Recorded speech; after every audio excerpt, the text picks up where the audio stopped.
You're listening to A Book with Legs, a podcast presented by Smead Capital Management. At Smead Capital Management, we advise investors who fear stock market failure. You can learn more at smeadcap.com or by calling your financial advisor.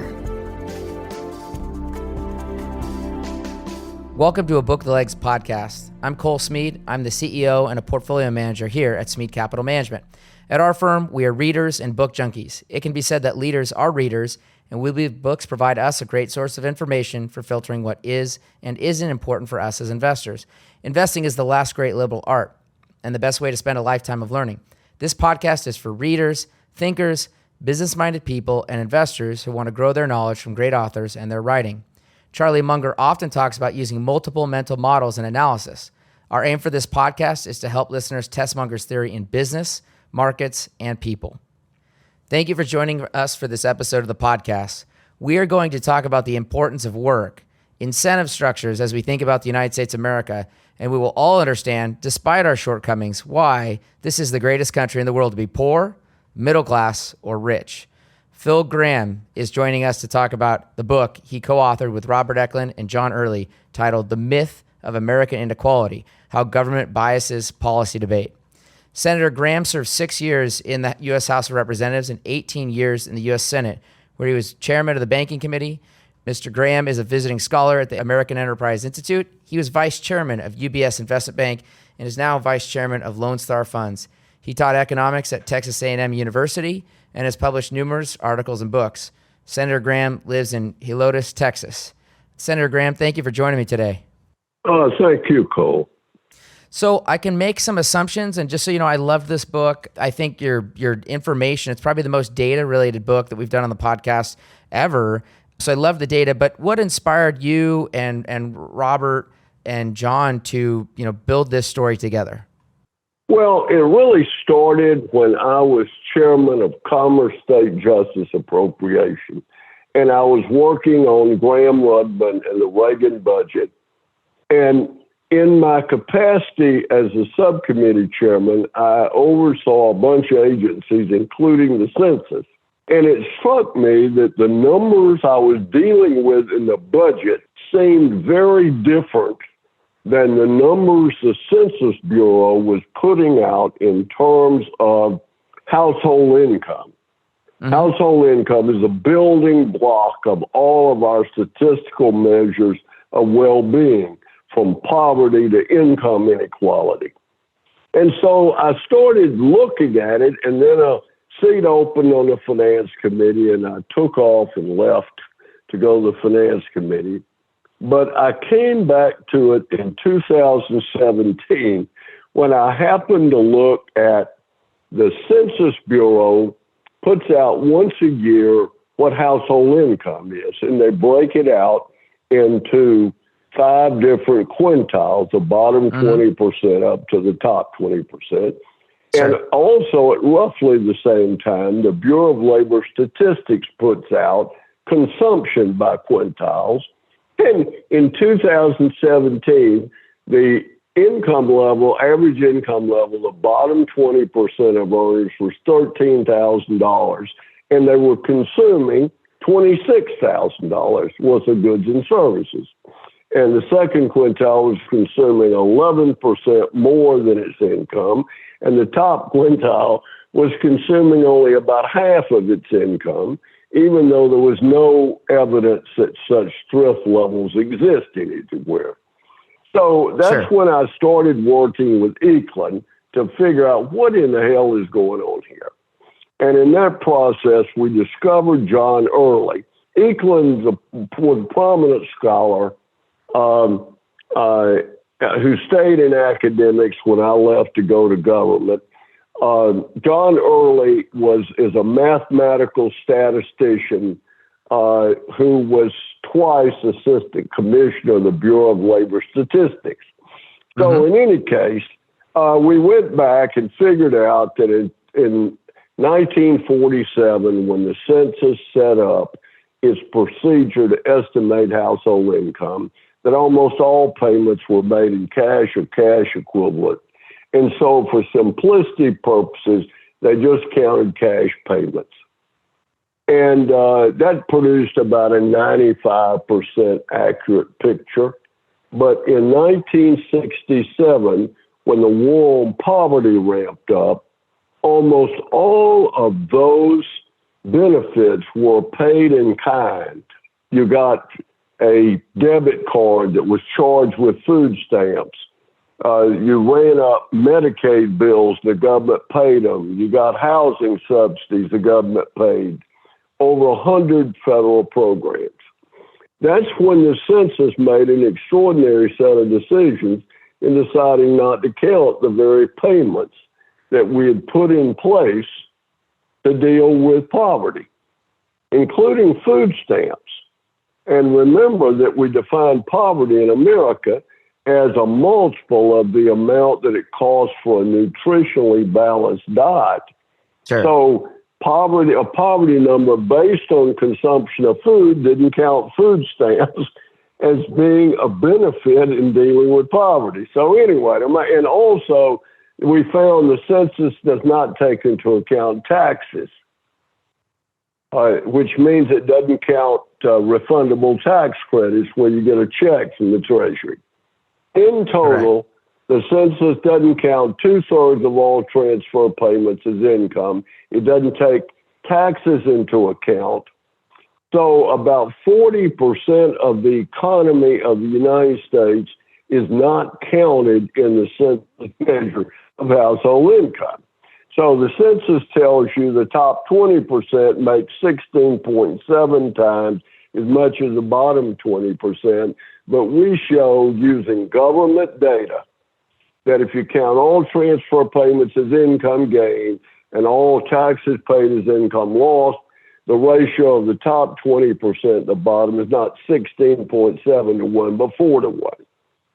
We also show that the poverty rate is not 12.4%, but about 2.5%. And then some other blockbusters are, the Economist magazine has said income inequality is high in the West and rising. Senator Sanders has told us that it's obscene, un-American, and unsustainable. Well, in fact, we show that when you count all transfer payments and taxes, that income inequality is actually a little less today than it was in 1947. Now, we show a lot of other things in the book as well, but that's the core of the findings of the book. So one of the parallels for historical eras you draw early in the book is you talk about Victorian England, which was obviously the explosion of the Industrial Revolution and really kind of the, what I would consider modern business. To quote Dickens, he said it was the best of times, it was the worst of times. How are the circumstances of then a lot like today, where you see a lot of wealth, and at the same time, we know that there are people that aren't as good off, but the question is this a good thing? Well, first of all, what Dickens thought he saw was not true. Okay. You got to realize that poor people in rural England were across the creek, off the main road, away from the city, and even a mud hut where you're sharing it with your farm animals from the veranda of a manor house that's across the creek from you looks quaint.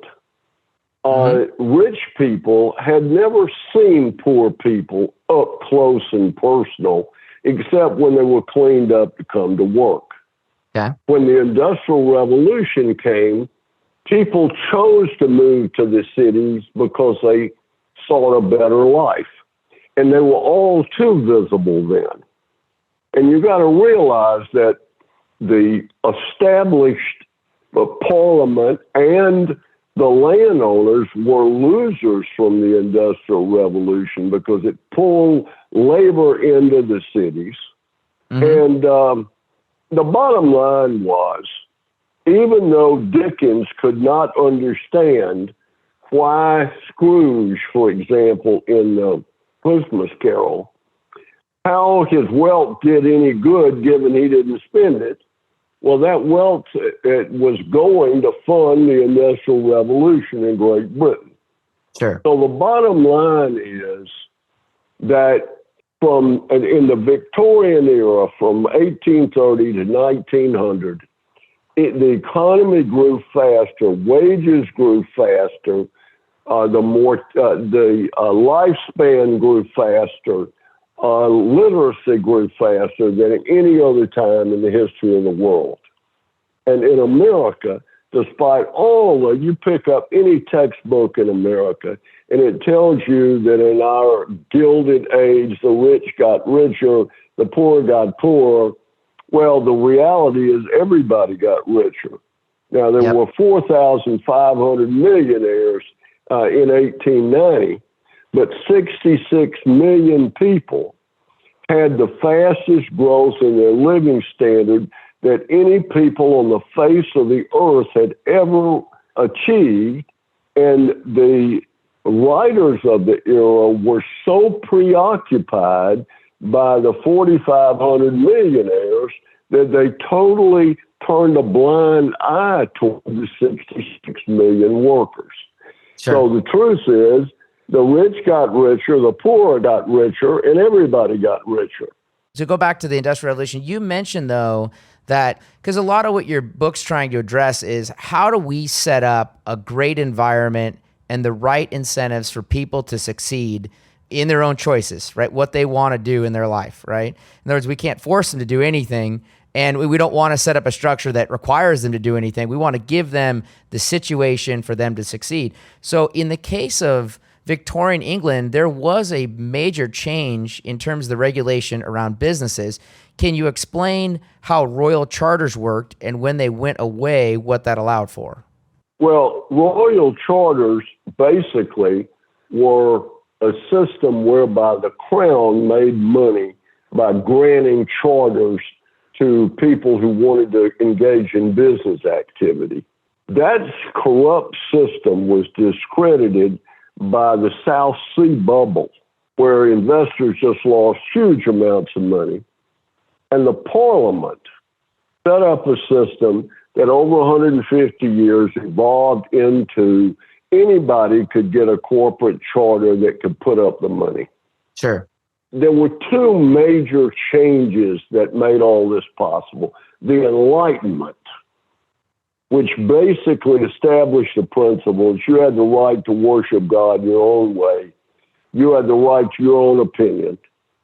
And you own your labor and the fruits of your thrift. You got to remember, in the Middle Ages, you owed fealty to the crown, the church, the guild, the community, and these had become leeching powers that leached away people's incentive to work and save. Sure. But with the Enlightenment, people came to own their own labor and own capital. And it changed everything. And then the Industrial Revolution, that unleashing of effort and capital and entrepreneurship and energy created the Industrial Revolution, which changed the world, and those changes have never stopped. Correct. So one other thing you mentioned during that time was you talked about how the Black Death reduced the labor supply at the same time, which obviously produced higher incomes from less available labor.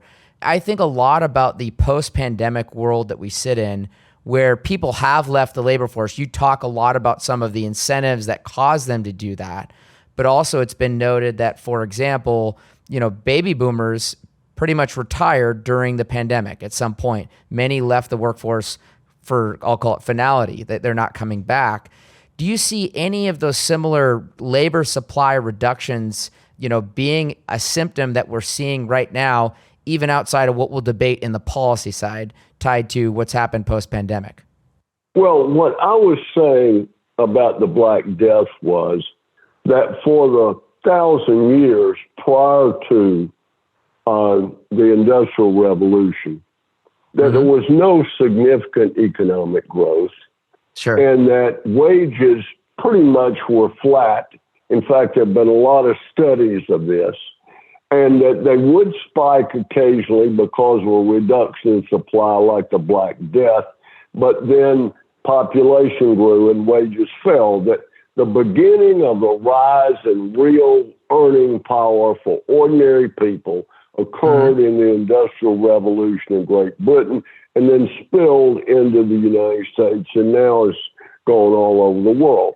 The important point about labor force participation rate in America today is that in 1967, when the war on poverty ramped up, the average family in the bottom 20% of income earners was receiving $9,700 worth of payments from the government. By 2017, 50 years later, they were receiving $45,400, and the labor force participation rate for the bottom 20% of earners had fallen from 67% to 36%. Sure. And the reason it fell is the rewards for working, given that you could get as much from government by not working as you got from working, were so small that the amazing thing is that 36% still work. And during the pandemic, remember that these benefits were being paid to people that were making as much as $150,000 a year. Crazy. And so many of them just decided, well, I won't go back to work. Now, it's beginning to change somewhat as those programs expire. But clearly, we have had a dramatic decline in labor force participation rate as the amount of subsidies the government provides through transfer payments have grown. If you pay people not to work, you can't be shocked that they don't. Agree. And I think a lot, anecdotally, when you drive around, places like Texas, places like Arizona, any business that needs low skilled wages or unskilled wages, working there, you see now hiring signs everywhere. I mean, it's hard to find a business that's not hiring, to be downright honest, and yet they go unmet or someone's there for a while and then doesn't stay because either they find a better job or, to your point, they recognize that, this isn't as good. And so, I want to ask you kind of from a bigger picture perspective, because you mentioned Senator Sanders earlier. Why, I think a lot of the framing to think about, what incentives do we want? I think a lot of the framing comes down to really two views. Some people in American society look at the prosperity available to all as a zero-sum game. In other words, if I succeed, Senator Gramm, if I succeed, you lose. Okay. Versus I look at capitalism and economics and to your point, what we've benefited from the Enlightenment and our ability to use our human creativity, it's more like a game of golf. It's me versus me. That's what decides whether I succeed or not. It's me. And that's it. I would maybe throw in God's provision and blessing as the only thing that really helps me ultimately. But I point it out because your success has really nothing to do with mine. Do you agree exactly. Is that really where the debate is? Let's go. Let me just give you a very brief history. Plato viewed wealth and income as a zero-sum game because you had a city-state. Wealth was almost totally based on land ownership, and it was a relative zero-sum game. All collectivists since the time of Plato implicitly assume that the world is a zero-sum game. You take Thomas Piketty in his book, Capital in the 21st Century. Mm-hmm. He never uses the term earns or creates to talk about the income that high-income people get. He talks about them taking income, demanding income, seizing income, but never earning income. Well, look, I don't own an electric car. I don't expect I ever will. But Elon Musk has never taken anything from anybody. Correct. He's rich as he can be, but he created every penny of it, and I'm no poorer because of it. How does Bill Gates being rich make me poorer? I'm richer. I use his products. My pension fund owns part of his company. He owns only 7% of Microsoft. Pension funds, 401ks, IRAs, annuities own about 70% of Microsoft. He didn't get to the top of the mountain alone. He took the rest of us with him.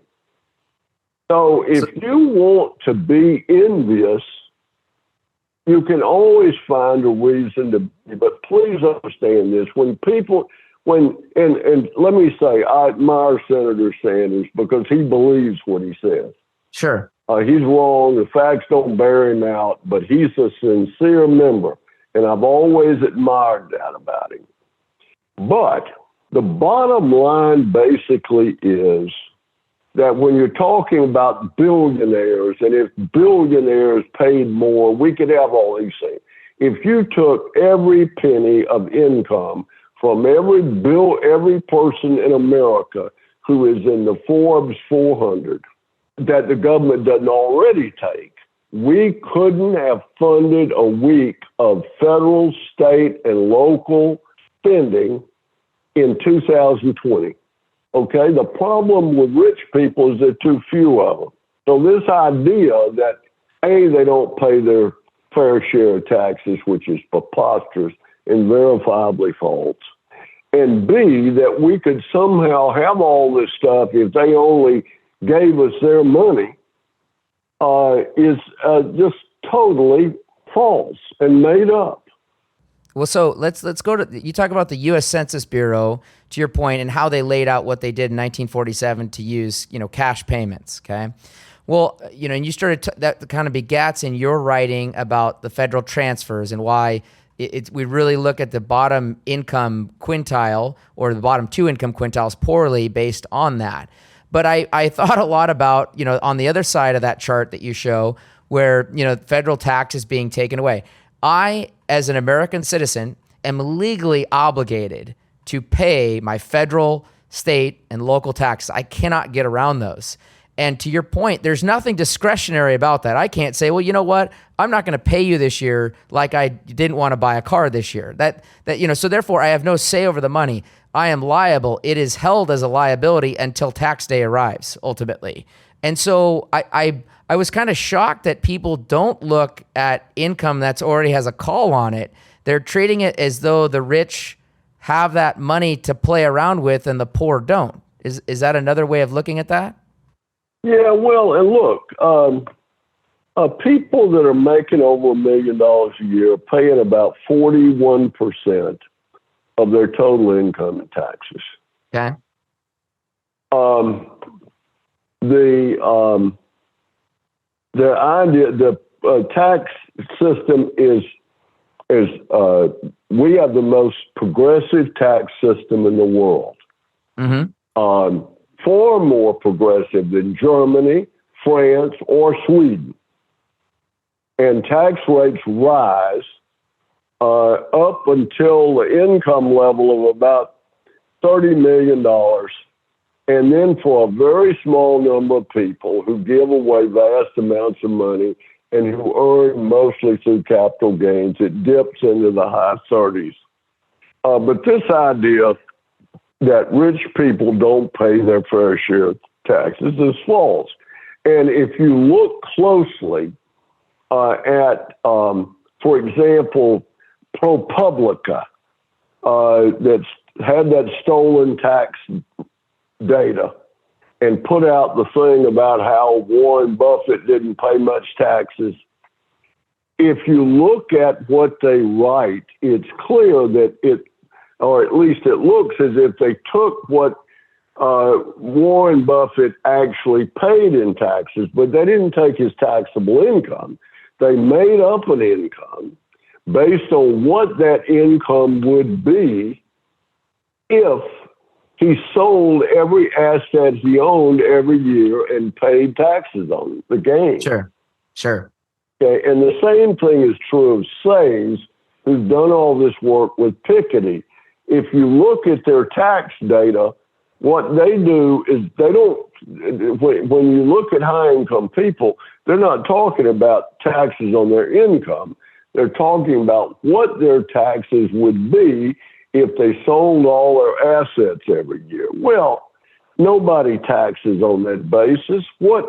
Even people, ordinary people would have massive taxes if they sold their house, cashed out their retirement, sold all the assets they own, and paid the taxes on it. And in one given year, they would pay extraordinary taxes.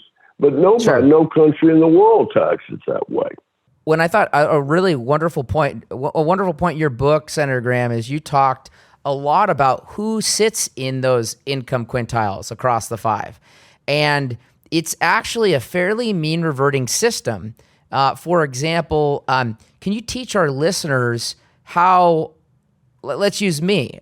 I, in my lifetime, am likely to be in the lowest income quintile at some point. And by God's grace, I could end up in the highest quintile at some point. Can you explain how these quintiles don't really tell us much about what's going on in America? Well, they tell us what's going on at the instant the photograph is taken. Sure. But, you could be in the bottom quintile while you're getting an MBA at Columbia in finance. Sure. And you could be in the top quintile by the time that you have started your own hedge fund. And you're the same person, of course. And look, the level of mobility in America is very large. A Pew study looked at what percentage of children that were born and grew up in the bottom quintile ended up making more money than their parents in real living standards. 93%. 64% make so much more that they move up into a higher quintile, including a not insignificant number that go all the way to the top. So look, there's no denying it. If you can be born rich, brilliant, and beautiful, do it. I mean, there are big advantages to all three of them, but the point is, you can be none of them and still succeed in America. Sure. And people do every day. But the welfare system, as it is now structured, has basically delinked the bottom part of the income distribution from the economy. And the economy is where most people find success.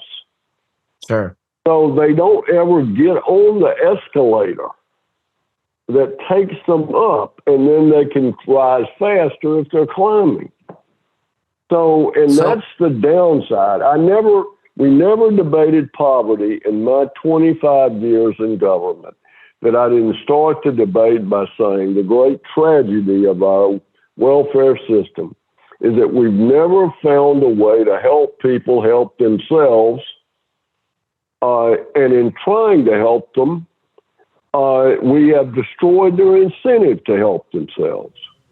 Yeah, let me, because I think you comment in the book, if I remember from memory, that a middle class income in America would be a household with about $50,000 to $90,000 of income. That would be considered middle class. And to your point, when you adjust for federal transfer payments, the lowest income quintile makes almost a middle income when you count all the benefits and government largesse they receive. So I guess my question is, do we really have a low income quintile in America? Yeah, it's about 2.5% of the population. Okay. And there are people that because of mental or physical disability or because of drug addiction can't take care of themselves and the people they're supposed to take care of. and that basically have fallen through the cracks in the system. Yeah. We show in the book that the distribution of income in America really flattens out at the bottom, and that 60% of Americans basically have very similar incomes. And if you adjust for the number of people in households, it gets even flatter, where you've got people that live in the same neighborhood that have basically the same or similar resources, and you got one household where both adults are working and another household where nobody's breaking a sweat. And needless to say, there's resentment about it. Yeah. And it's justifiable resentment. Well, so beyond the federal transfer payments that you comment and write a lot about in the book, like, just to name a couple, just so our audience has a feel for what we mean by federal transfer payments. Food stamps would fall into that category, Medicare, Medicaid, HUD, the Housing and Urban Development programs, the earned income tax credits, which are effectively negative tax liabilities. So another part, there's also private assistance, right? There are charitable endeavors all across this country, seeking to improve and benefit the lives of their communities.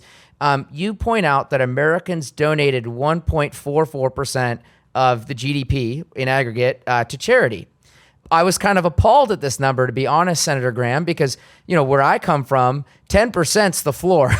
That's the kind of legacy that I live in, right? So I say that because I was shocked. I mean, I was utterly astonished to find out that is the highest giving of any country in the world, according to your data. Exactly. By far.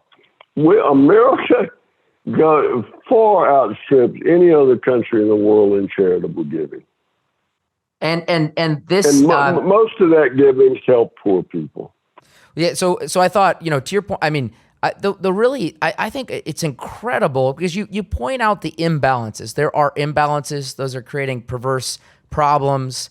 But I mean, the other thing that your data does a great job of telling is what an incredible country this is. And I mean, just to put some, you put some numbers on this. I mean, you point out that these charity transfers are obviously not counted in the federal transfer payment number to adjust for incomes, but they represent another $3,313 per household. I would say we're throwing more resources at poverty than any nation in the world. Is that a fair way of looking at it? Other than France, we're second in terms of percentage of our GDP that is redistributed. Now, poor people in America are much better off than poor people in France. Okay. Because our whole society is richer. The Pew Foundation did a study where they define low income or poverty as 2/3 of the median income. And by that definition, since the median income in America is so much higher than in France and Germany, when you apply our standards, a huge percentage of their population, a larger percentage, is poor than in our country. Mm-hmm. So if you don't want to be poor anywhere, but if you want to be poor anywhere, you want to be poor in America. Now, again, there are people living on the streets in Austin and in San Francisco. And the left loves these little examples. There's somebody living on the street in San Francisco, and Warren Buffett is rich. But the reality is that our welfare system is not reaching that person on the street in San Francisco, because no matter how much we spend on food stamps or refundable tax credits, it's not getting to them. What we need to be doing, instead of sending $45,400 to every household in the bottom 20% on average, is we need to go out and ask that lady or that person sleeping on the street in San Francisco, what is their problem, and try to help them solve it. Agree. Simply throwing more money at it doesn't do it. And look, my hostility is toward the system, not toward the people. Sure. Sure. There are poor people every day who succeed in America, and God bless them. So you're touching at something, just so you know, Senator Gramm, we moved our company from Seattle, Washington back in the middle of 2020. We had worked on the work to do that prior to the pandemic, coming about, and we continued with our plan. And I look at my own hometown, Seattle, Washington. Downtown Seattle has been completely ruined by the phenomena you just mentioned. And it's a really interesting, like to your point, how do we want to help our fellow man and woman? In those cities, using Austin, like you use an example, they'll say, well, this is a housing issue. And the irony is no, because you get into some really interesting data from studies that have been done. I think you referenced, and I was trying to pull this out of my notes as we talk about it, but you referenced studies done on, say, food stamps, for example, right? Where people had, I think it was the USDA had gone in and done studies looking over a decade where they asked people that were on food stamps how they felt about their food situation. And I think you talked about how the food stamps didn't change their feelings. Yeah, the point I made was we see these things in the paper and people get very upset about them. And if they were true, there'd be reason to be upset. 40 million people in America are hungry. During the pandemic, when we just had an explosion in food stamps, you had advocacy groups putting that out. Well, where did it come from? Well, where it came from was the U.S. Department of Agriculture does a survey that asks, in any one day in the year, did you ever have a concern that you might not have enough money to eat? And if somebody says yes to that questionnaire, everybody in their household is defined as having food insecurity. And then these advocacy groups take that and say that many people were hungry. A Harvard University group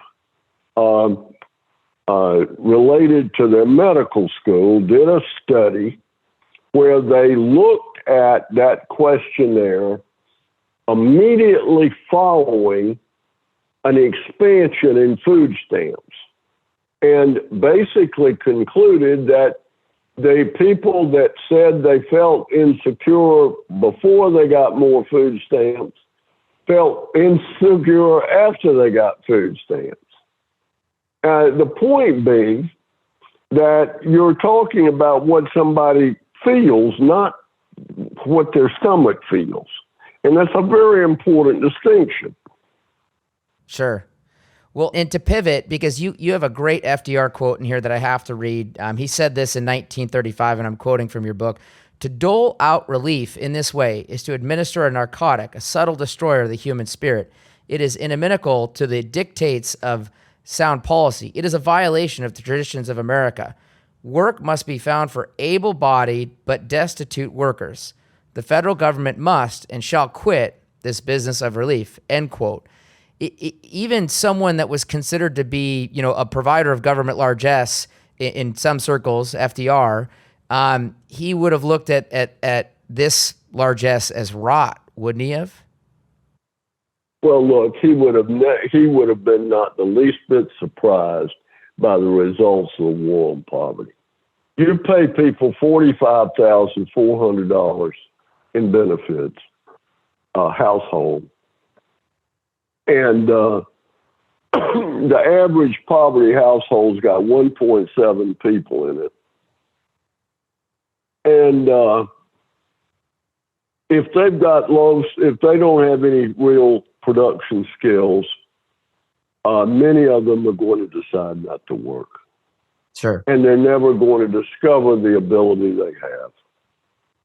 And then you add to that the failing of inner city schools I'm a firm believer, based on my own life experience, that there's extraordinary ability in ordinary people. Mm-hmm.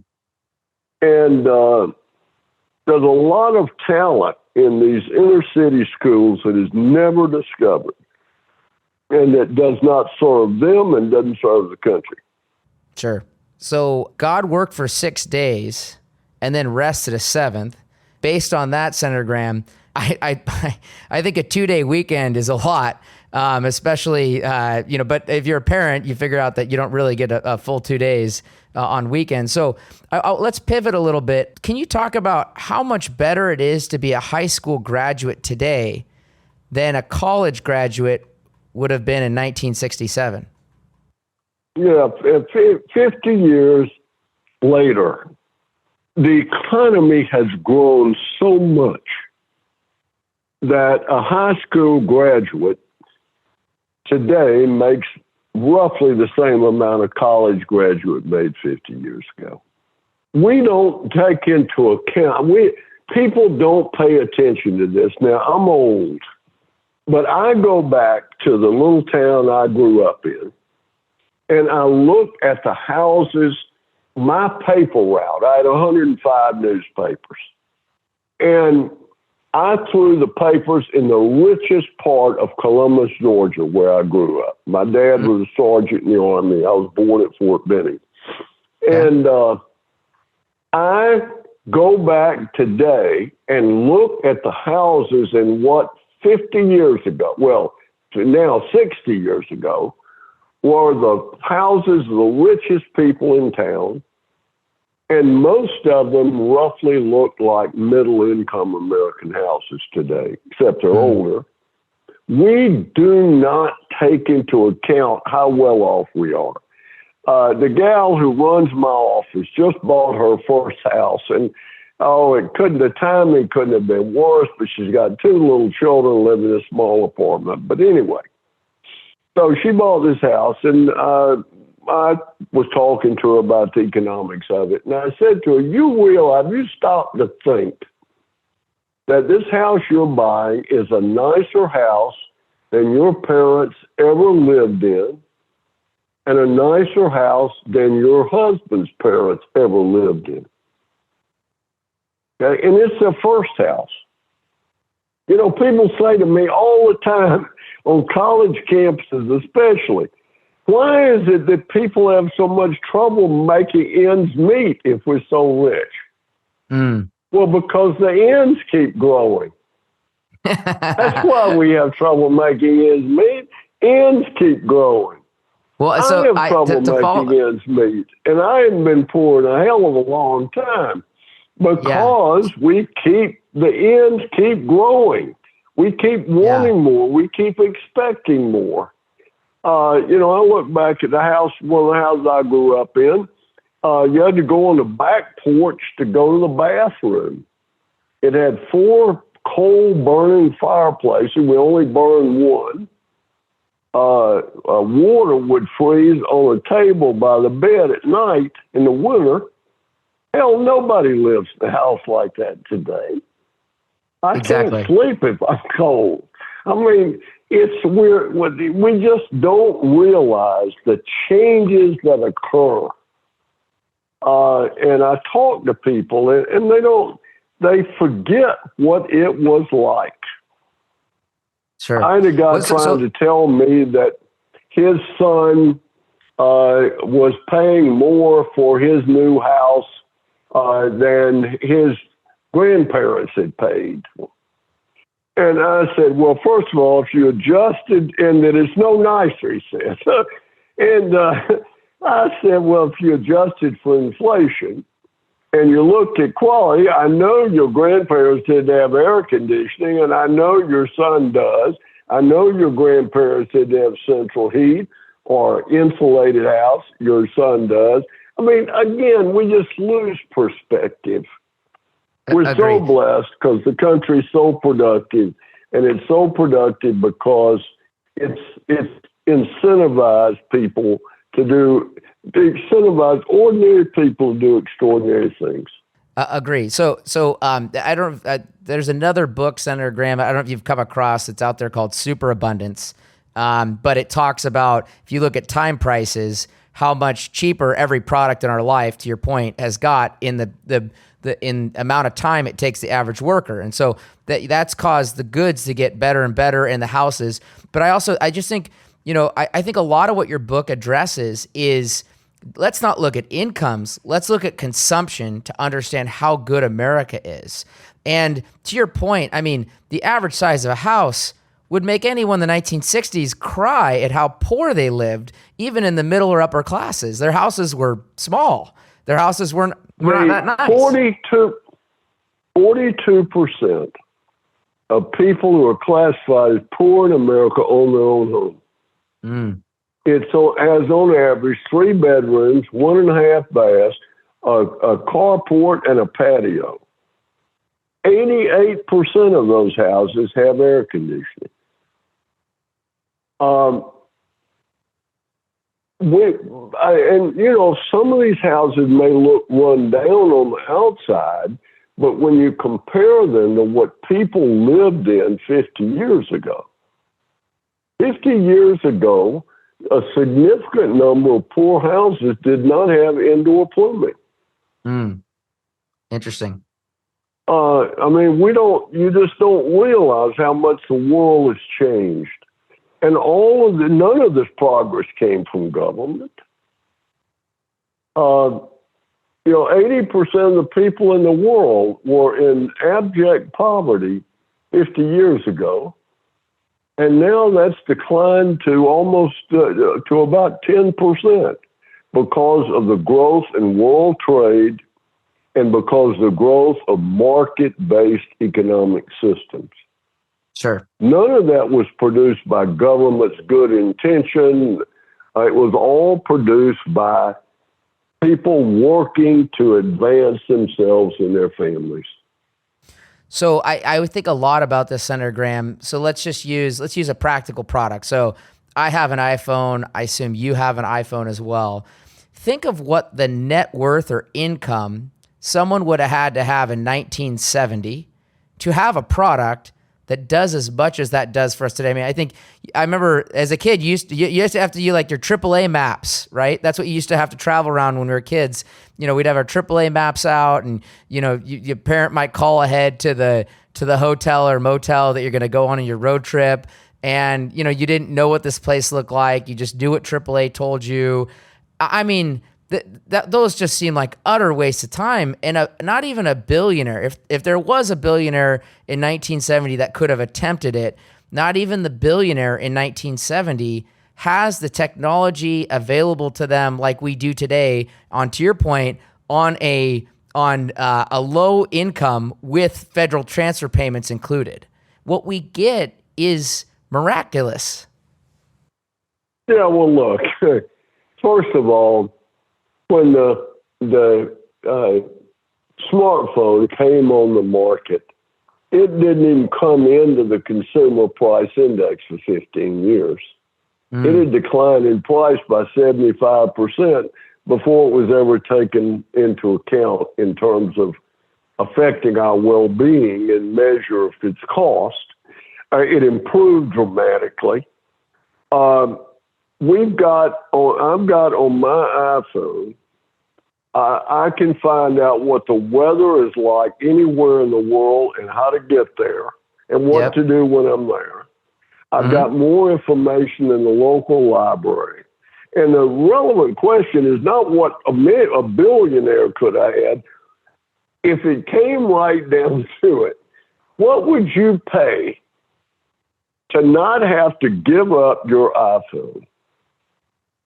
Okay, I've thought about that. I had an old iPhone. The company I worked for took it away from me because it was increasingly incompatible with their system. And I got a brand new one now. I have trouble figuring out how the hell it works. But the point is, I would give a tremendous amount of money. I couldn't live as I live without this iPhone. Sure. I couldn't do the work I do without the cipher. It's worth hundreds of thousands of dollars to me. Sure.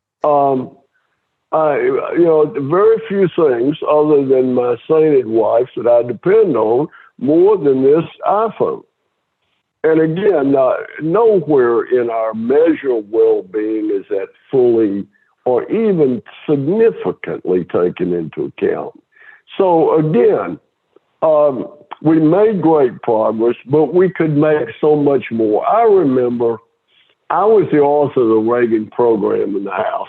And so I had the wonderful opportunity as a congressman who had been in Congress for only 3 years to get to work with, on a very close basis, with President Reagan. And, it was just wonderful because I'd say once our program went into effect, I'd show him the numbers of what happened to the number of disabled Americans. And it was just falling like a rock. And I would say to him, people are getting up out of wheelchairs and going to work. Well, it was somewhat of an overstatement. But he would say to me, can you imagine if we really had good government, what we could have?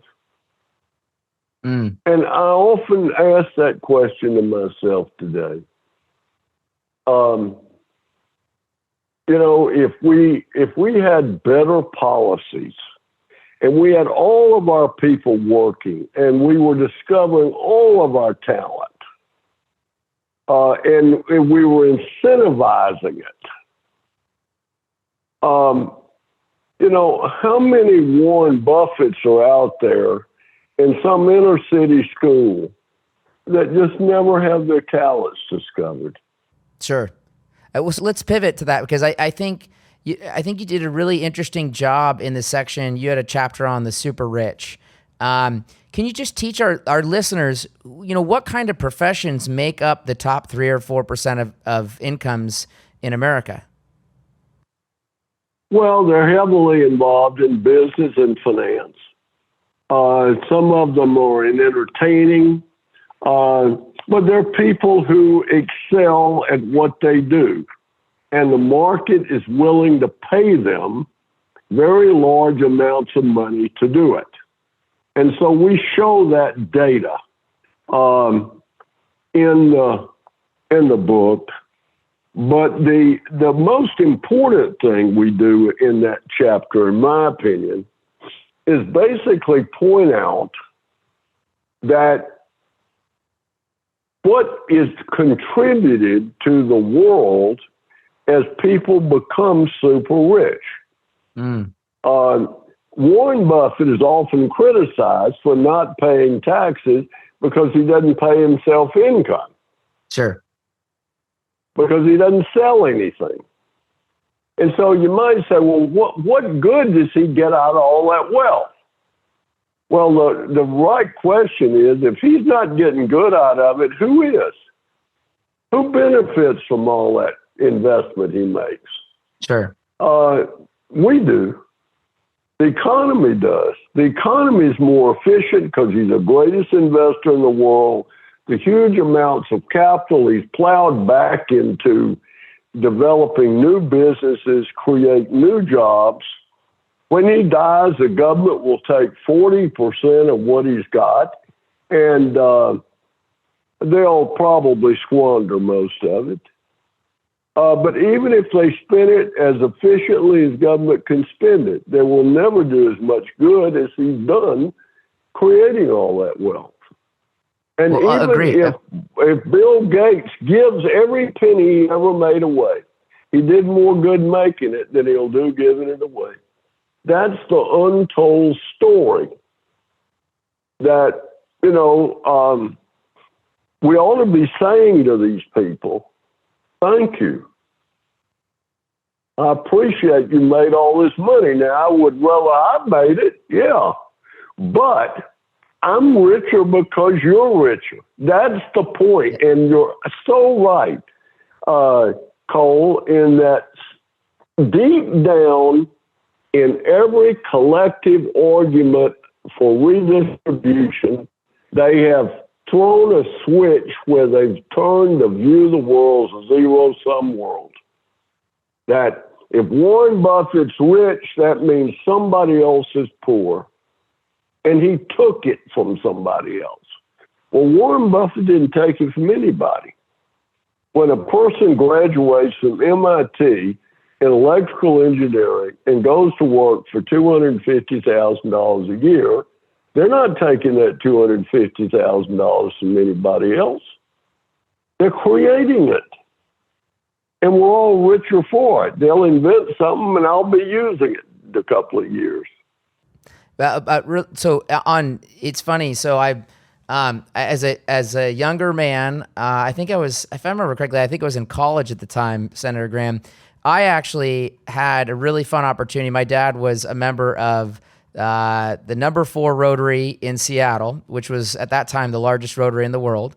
And Bill Gates Sr., who obviously is of K&L Gates fame, was a lawyer, came to speak because he was out advocating for the estate tax at that time. And he was explaining how it's really good for America. This would be, call it early 2000s. And interestingly, he used Warren Buffett as his example. And he got done making his presentation there at Rotary. And, it's a big group, but my dad raises his hand and asked the question. He said, you're advocating that we should be willing to pay these estate taxes.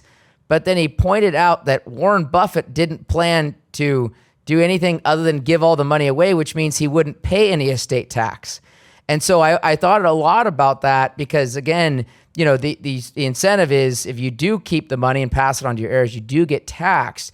And I also think about, what kind of incentive structures a tax like that could create. So you talk a lot in your book about the disincentive to work and the incentives that we've created to cause people to do that. But I also think about it for, let's say you're the wealthy people. To your point, we want a lot of wealthy people here. They pay their taxes. They tend to not have, crime issues, things of that nature. They do all these great things outside of it. But currently our structure in America is set up to where above $23 million exclusions, to your point, you're going to pay a marginal rate on your estate over 40%. If I woke up tomorrow and said, hey, I could get a passport from somewhere else in the world, and I've decided to go post up somewhere in the Caribbean for the rest of my life, I could go pay capital gains rates at 25% on my assets and plausibly never pay taxes again in the jurisdiction I go to. Isn't it a perverse incentive to cause an American citizen that's wealthy to look at the tax rates and compare them later in life like that? Well, and also, people don't take risks because the rewards are muted because of taxes. And with older people, a big problem I have is that I've accumulated. I'm a saver, accumulator. I still work. I lie and tell people that I work because I have a young wife and she wants money and she'd put me in a cheap nursing home. But actually, I have an old wife who would very much like me to quit working, but I don't quit working because I like working. I like accumulating. I like making money. We're going to never spend it. But I hold a lot of assets that I can't sell because when I die, I get a step up in basis before I pay the death tax. Yep. Or my heirs pay the death tax. And if I sold assets now and then died tomorrow, they would end up paying both the capital gains tax and the death tax. So in my case, it hardly changes the economy. But nevertheless, I've tried to get Congress to let people, when they turn 80 years old, have a one-time chance to take their step up in basis then rather than at death and rationalize their asset holdings. It would make the government money. But I've not had any luck getting it done. Yeah, and I've had ideas on that too, Senator Gramm. Not that anybody cared, but I've also thought, why do we give such preferential treatment when people give their assets like Warren to a foundation versus their kids, shouldn't we be a lot more, no matter what, it's going to get spent in the economy, to your point, as long as it doesn't go to the government. And so should we be as choosy over where the money goes to get a tax-free transfer, or should we just be a lot more excited that it doesn't go to the government? But let me pivot a little, because I've got to tell a story. I got to tell a quick story. Yeah. Okay. Exactly your point. We're writing the Reagan tax cut. Okay. And, the Democrats are putting every giveaway they can into their alternative to try to keep the Reagan tax cut from passing, okay? Sure. And so we're at a meeting at the White House, and so a friend of mine, who was a congressman in Texas, has this amendment that he has been trying to get adopted, where if you give your business to your employees, you can do it tax exempt. Yeah. And so I've been out of the college classroom all of 3 years. And so I say, now wait a damn minute here. If you give your business away, you cannot pay taxes on it. But if you give it to your grandchildren, the people you build it for, you're going to have to pay taxes. What the hell kind of policy is that? And so I got up and I walked out in the hallway and walked around a minute to try to gain my composure. And so when I came back in, when the meeting was over, Jim Baker, who was the best staff guy I ever worked with, who was then chief of staff, said, now, what were you saying about indexing for inflation? And so anyway, I don't know it for a fact, but I think because of me getting up and walking out of the room, he listened again to my argument that people were being killed by bracket creep during the 9 years where the inflation rate had been 9.2%, and that we ought to index the tax brackets, and we did. So some good came out of that problem. That's awesome. So you had the data point in here that Senator Gramm, I loved this. This was just so awesome. I'm going to quote your book, and then I'll tease you around when I'm bringing this up. So when I visit New York, Senator Gramm, I tell people often there, I say, listen, I don't think you understand how middle America works, because to be honest, I don't really think there's much of middle America in New York City. Well, then, as I got into your book, I'm going to quote, data from the current population survey shown that in 1967, the top quintile of households was overrepresented by the Northeast by 12.3%, and the bottom quintile was underrepresented by 12.5%, a clear skew toward higher income in the Northeast. But 50 years later, in 2017, the top quintile was overrepresented even more by 18.8%, but the bottom quintile had shifted from being significantly underrepresented to being slightly overrepresented. This 60% in the middle of the income distribution was underrepresented in 2017, end quote.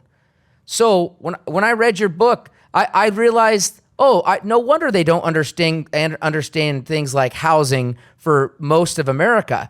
They don't even know most of America in the middle, to your point. No, that's right. Look, New York is full of rich people and poor people. It's interesting that demographic data we do in talking about what's happened in the last 50 years to the races and on a regional basis is very interesting stuff. Another amazing thing about this book is the progress of Asians. Extraordinary. Many of them came to the country recently. Many of them hardly spoke English when they got here. And with hard work and family support and good values, they have achieved a differential with white Americans that's astonishing. It just goes to show you, if you work, America works for you. So the last thing I'd love to touch on, because you touch at this early in the book, you talk about how education is important for income. It's an important component, though you note it is not an end-all component, because you can find super rich people that obviously don't have anything more than a high school education. But just so you know, Senator Gramm, my kids attend a government-funded charter school here in Phoenix, Arizona. It's part of the Great Heart system that's also in Texas and Louisiana beyond our state. It's a classical education that I wouldn't be able to find among any other private schools if one of them did produce it in the area. We have here ESA vouchers, which allow for a family to elect to take a voucher of $7,000, and they go pick whatever private school they want, or they could go to a charter school, or they could go to a public school. Okay, and the public schools here cost us $15,000 a student. That ESA voucher only costs $7,000. So you talk a lot about the charter model. You talk a lot about school choice. I kind of feel very blessed, to your point earlier. I mean, I live in a state where we're on the cutting edge of school choice and the ability for low-income households to make decisions for their household to better their household. How do you see that evolving? In other words, do you look at Arizona as this is a model and this is going to replicate? Because you note also some of the success in places like New York with charter schools, for example. Well, the point we make in the conclusion of the book is that the two big drivers of income inequality are work effort and education. As my mama, who was a practical nurse, once told us, she was nursing the richest guy in town. And so my brother asked her, well, how is he different than us? And my mother said, he works harder than we do, and he's got sharper tools. And by sharper tools, she meant he was better educated. Okay. I don't know that school choice, charter schools, vouchers, I don't know they're the ultimate solution, but I do know they're the only things that statistically move the needle. There's no correlation between public funding of public education in general and quality, and there's no correlation internationally between national funding for public education and achievement. The only thing that has moved the needle in America in the right direction has been more freedom, more options, more choice. And it's something I feel very passionate about. Again, there's talent to be discovered out there. And for all kinds of reasons, moral and economic, we have an obligation to discover that talent. And school choice is working. We've got 11 states now that have opted to have more school choice. It just failed in Texas now. I'm sure we'll try it again. But again, our problem here is the school system, especially in rural areas, is far and away the largest employer. It hires more electricians, more painters, more carpenters than anybody. And they realize that school choice is going to change their way of life. They don't want it changed. Choice and freedom will work, and they will prove to be so much better that ultimately I believe Americans will have more choice in education. It's strongly supported by blacks in the inner cities that have experienced it. Their politicians don't support it because they're afraid of the teachers' union. But as I told a bunch of our state reps when I was calling, asking them to support school choice, I know you think that while 82% of Republican primary voters are for this, that next year they'll move on to something else, but the school system will never forget your vote. But as I told them, this issue is not going away.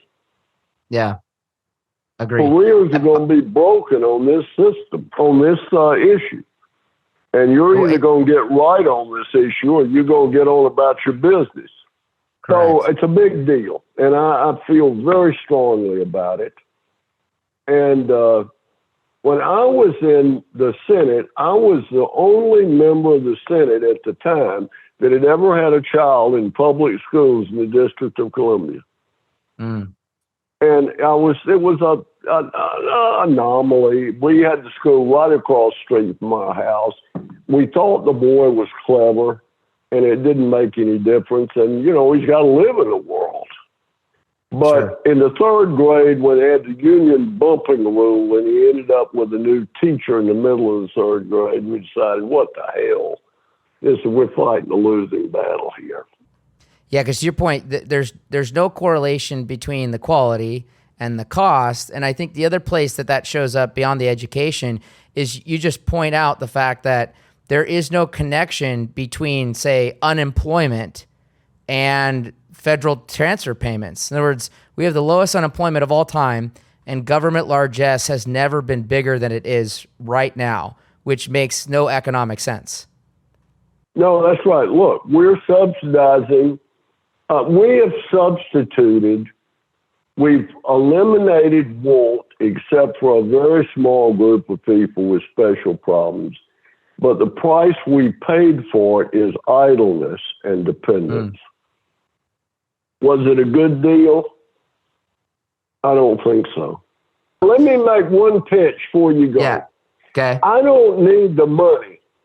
So buying the book doesn't do what I want done. Sure. Reading the book does what I want done. The Myth of American Inequality. It is a concise book. I think it's pretty well written.